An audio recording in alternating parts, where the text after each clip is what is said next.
Құрметті достар, бүгін сіздерге Cubase программасының настройкаларымен таныстырам. Бұл настройкалар программада өте ыңғайлы жұмыс істеу үшін қажет. Мысалы, өлең қойсаңыздар, стрелка орнына қайтпайды. Жалғасып кете береді. Бұл өлеңді қайта-қайта қатесін тыңдап қоятын кезде ыңғайсыз болады. Үнемі бұлай басынан қойып отыру керек болады. Сол үшін Cubase преференске кіреміз. Транспорт мынаны басып қойса, стрелка қайттан бастапқы жеріне қайтып отыратын болады. Бұл өте ыңғайлы болады жұмыс істеуге. Және мына жерде аудио деген бар.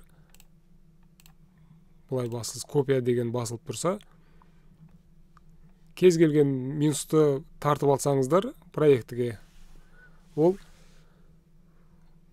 проектінің аудио папкасына сол өлең тартып алады. Бұл кейінірек ашқан кезде бұл проектіні жоғалтып алмайсыздар. Үнемі сол папкада тұрады.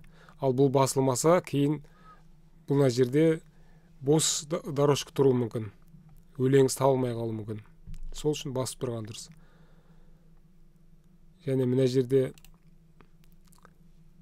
мына басып қойсаңыздар, сіздер әр дорожканы болай басқан кезде соло рек деген ауысып отырады әр дорожкаға. Қолмен басып отырмайсыздар. Мына ең үстінде color деген бар. Бұл color программаның түстерін өзгертеді. Өздеріңіз ыңғайлы түс қоюға болады. Және мына жерде көп деген настройкалар бар. Олардың бәрі қажет емес. Жаңағы мен көрсеткен настройкалар істесеңіздер, өте ыңғайлы жұмыс істейсіздер. Және осы сақтаған, осы деген өзгерістерді сақтап қоюға болады. Мінекей мына жерде енді кейін кетіп қалса, бұл настройка қайттан осыны бассаңыздар, бәрі қайтып қалпына келеді. Мінекей енді стрелка бастап қалпына келіп тұр. Және алда тағы программалармен таныстырамыз. Каналға жазылыңыздар, сау болыңыздар.